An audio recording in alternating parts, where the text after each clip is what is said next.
呈现，拥抱着冬眼泪，恋爱日活在呈现。Hello and welcome back for some mayhem and brutality, which is Saga 2. And here's a full 6-point game played between my Vikings against the Anglo-Saxons. I have a problem with the Welsh, which I'll come on to on another video. So anyway, I know it's been a long time, so it's about time to put a video up.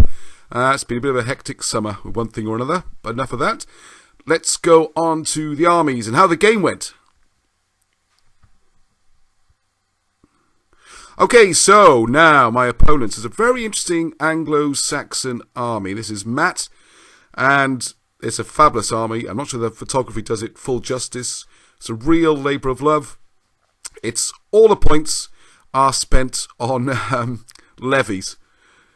6 units of trash, a couple of units with bows. But remember, the key with the Anglo-Saxons, there are a lot of really good unit buffs if you've got above 12 figures in a unit. And there's other ones to boost them up to 12 if they're a bit short. So the real killer is when he manages to get away, the one that says they all fight as warriors for the next turn. So you really have to attack them on your turn, because that's only during the Anglo-Saxons activation. And there he is. Look at that. He's even done himself in full scale as a genuine Anglo-Saxon. And he looked great in the gear. Let's give him a big sword and a shield. And behind him you can see a couple of the older berserkers there getting on with it. There's a lot of beards on display in our club these days. And it's been a real effort. Every figure has its own name on it, and his full collection has gone through historic names and all that, so it's absolutely brilliant. But they are Saxons and need to be destroyed, and we're going to use the Vikings to do it. So, quick run through. Not coming up too well. Oh yes, the one unit has been changed or upgraded, whichever way you look at it, as the Angry Monks. One of my bugbears. Pagan Saxons have got monks, and the Welsh Christians don't have them. Anyway, that's another point. Get over it, Ross, you say. So there's more of those guys. See the monks on the left. And they really are cracking looking units. It's a little close up there.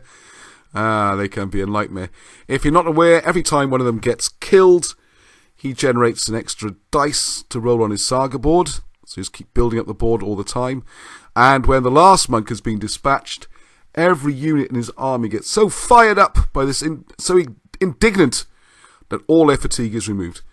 So my strategy with dealing with these is to get to them and kill them all in one go if you can. So you can only have so many dice. 8's the limit.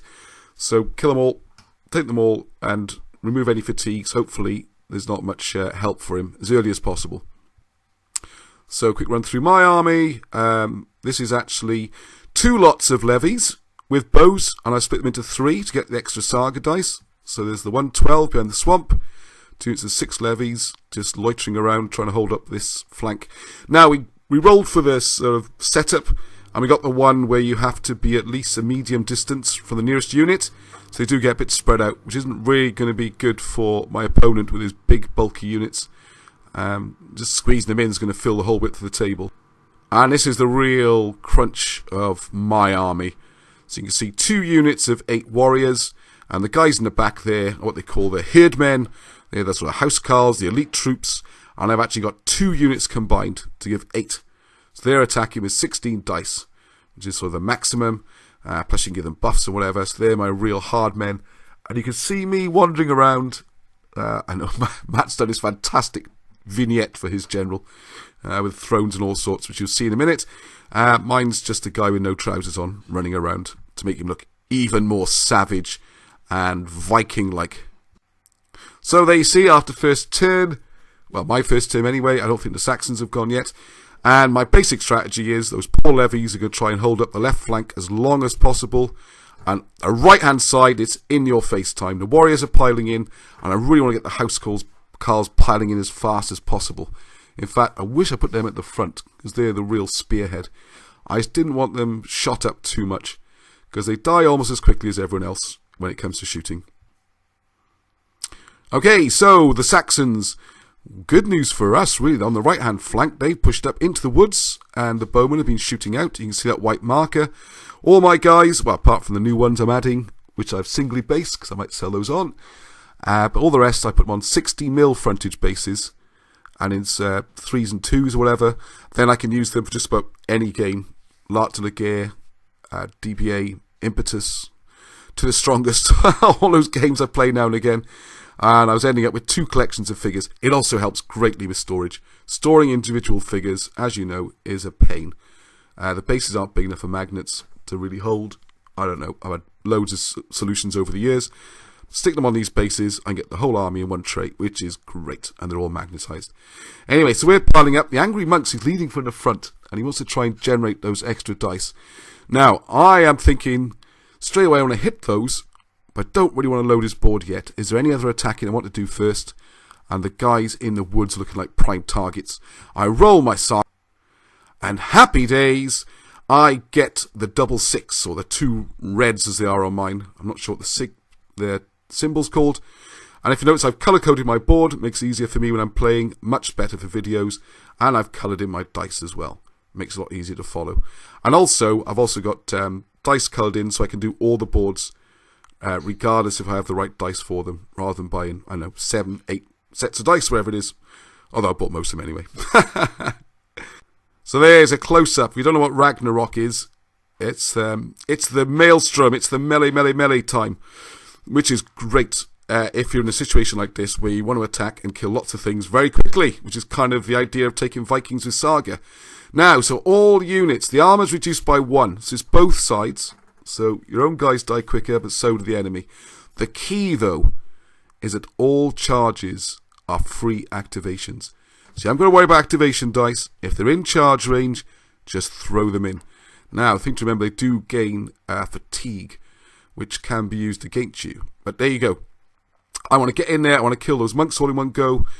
There's lots of peasants on the right being completely outmatched by my guys. And if I attack on my turn, you can't juice them up to be warriors. This is actually turn 2, as it just reminds you. Now, if you look in the wood, what they call them, herd. I don't like that name. Sounds like they look after cows or something. But anyway, the herd men have gone piling into the wood. It took 2 attacks. Now, I think a mistake maybe was that the fatigues I was picking up through fighting and moving and charging are being used against me to try and kill them. But these guys aren't that good at killing. And a tip for future, leave the fatigues on there, because it does stop them charging and charging and charging, and then attack them on your own turn when you can buff up your own units. Anyway, the archers have gone out the wood. The white, there's a fatigue on there. When they followed through into the wood, unfortunately, they've put themselves just out of range of the monks, you can see on the left-hand side. So that's going to be down to the warriors. But I do have a couple of other dice on the board to buff them up, and I'm really hoping they've got enough to take out the monks in one go. So they go piling in, lots of extra bonus dice. Unfortunately, we lost a few. As you can see, we're down to 5 men that unit, so 3 warriors were killed. But 11 monks, 1 annoying survivor left. And he's got to go. So we follow up and eat him, and he takes another warrior with him. Tough little peepers. But what my opponent was doing was spending all my fatigues against me to get my armor all the way down to like 3 or even 2 on occasions. So my warriors were dying more quickly than you'd expect. But still, that's the monks gone. And the bonus, when the last one dies, removes fatigues from all his units. He didn't have any fatigues on his units. So that was a bonus. That's like a free hit, if you like. And that general is just looking at me, that beautiful vignette base. And I'm thinking, can I take those out as well? Now, the key assassination skill for Vikings is Loki. That's the one you can use. Probably can't read that very well in this rubbish photographs. Bit out of practice. The key thing is that if your opponent wants to use one of your fatigues against you, or use something off his board to buff the unit, or even penalise your unit, debuff it, you get an extra 2 attacks. Now, if you're attacking a general, you can't afford to keep giving you 2 extra attacks. That's a nasty one. It's just 1 yellow, you know, one of the commons. So I think that one's great, especially when I go and try and kill a general. So that's a real bonus. So even the guy's going a bit tired, he's not going to spend the fatigues this time, because of course he'll give me all his extra attacks. And I'm thinking, can I do 4 wounds? Because with resilience, the first 3 wounds get transferred into fatigues. So we're going to smash in there, and with loads of dice, try and push. Oh, that doesn't show up. Unfortunately, the general was pretty hardcore, and he sent my warriors packing. But we did get a couple of fatigues on there. Right, so back over to the right-hand side. I'd love to finish off this right-hand corner. As you can see on the far right, the warriors have got 2 white discs, which shows 2 of them are dead. That's the only problem with multiple figures on a base. You have to keep a record. And a fatigue. But I think I've got the bonus one, which takes in the charge without the fatigue. And I'm going to have a go anyway. And I'm hoping the warriors are good enough to take out those. And they've crunched in. And, I need to zoom in a bit. They did some damage, not enough to destroy them. So the herdmen have gone charging out the woods to finish them off, which they've done. But unfortunately, it does take those units out of the game. But this is turn 2. That's 3 units. Effectively, not allowing for the general. His general's got a couple of fatigues as well. So effectively, that's half the Saxon army wiped out on turn 2.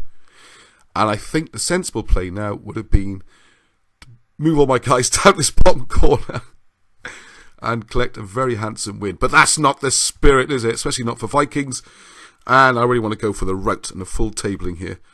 I got a little bit carried away. Every time I attacked with this charge, I'm shouting, Ragnarok! And just charging again and again and again.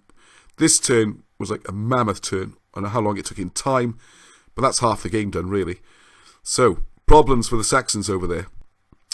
If you look, you can see on the pictures, there's quite a lot of fatigues, because our guys got bounced off. So really, his general's looking a bit worried and has to rest to get rid of the fatigue, which means he can't move to run away, because obviously the fatigue will go straight back on again. So he's spending his points over here, trying to... one thing I should mention. While killing the monks, it was generating all those extra dice. And my opponent was putting the extra dice on his battle board for all those juicy bonuses that the Saxons get. But remember, they were no good on his turn. Partly I timed it well, so that the ones I attacked couldn't use them. And also putting Loki against the general, meaning there was still no use. And the downside of all those extra dice is when it came to rolling activation dice, he didn't have very many. He could have cleared them off the board to have more to roll, but still. And also, down to 3 units plus a general's only 4 new dice, so it's a lot more difficult suddenly.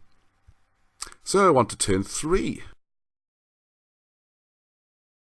This game was fairly whizzing by, so I'm really determined to kill the general. Ah dear, why do I get carried away? Trying desperately to snatch a defeat out the jaws of victory. So the the herdmen have come galloping across the table, picking up fatigues. I've moved my general up so he can do the, they don't quite follow me anymore, the obey me. So they get a free extra move to charge them in. I didn't get the Ragnarok again. And they've gone in and not done enough to quite kill the general. So I'm thinking 1-on-1. Got to be. My general goes in to kill his general. It's got to be done. It's the only way he can do it. So I've already taken the fatigue because he's moved twice.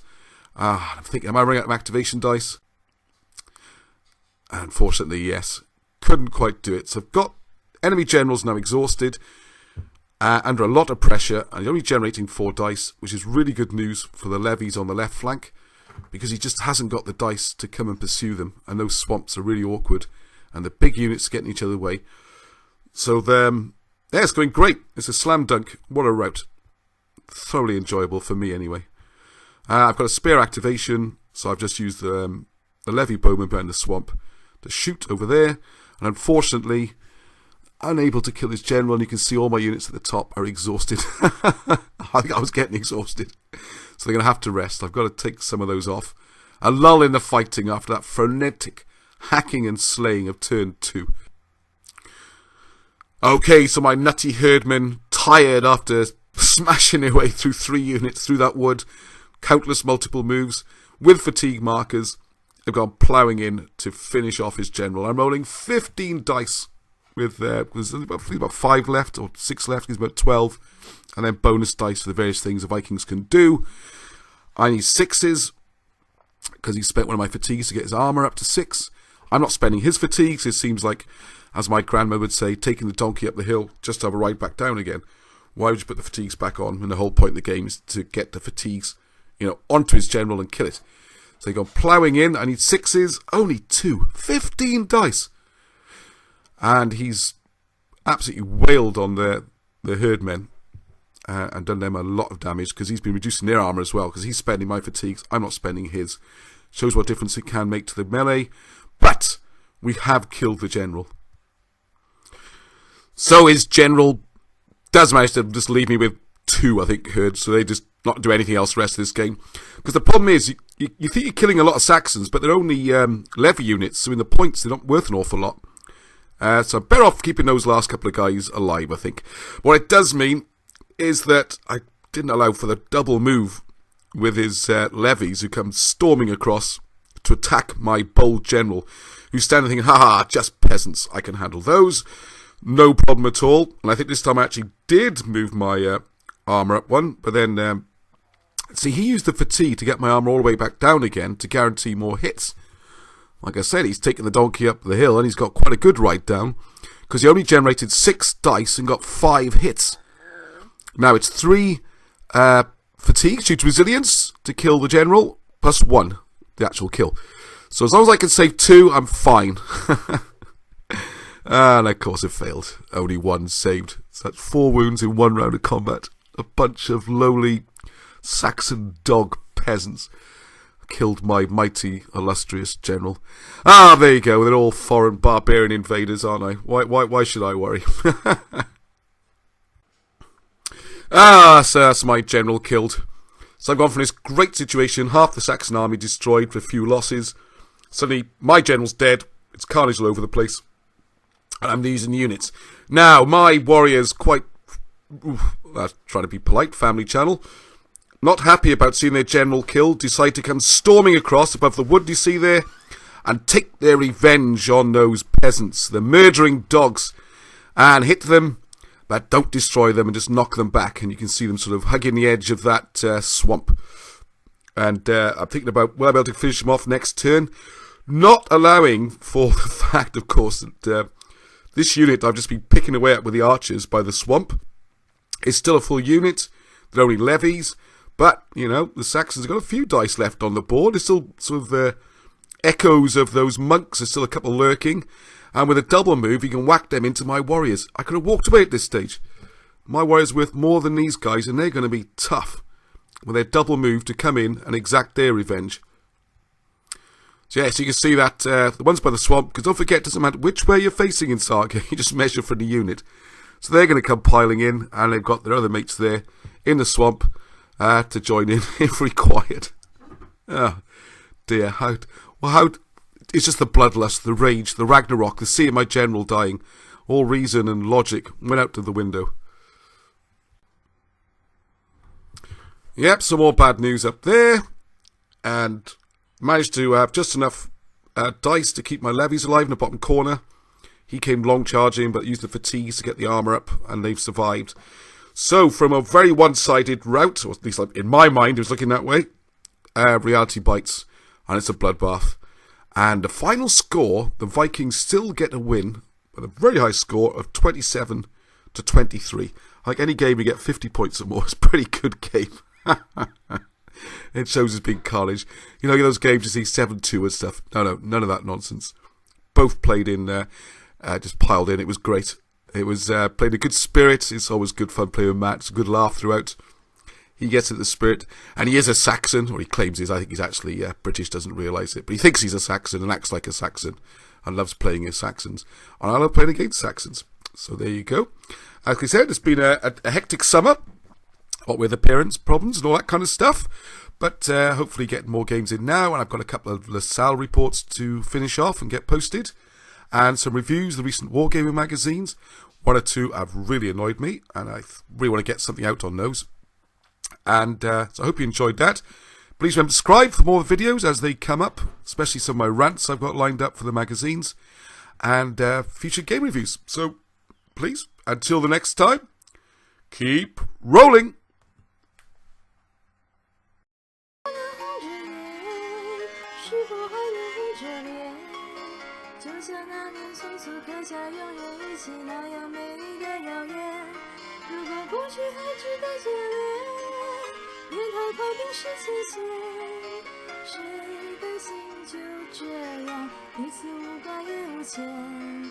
我们要互相亏欠，要不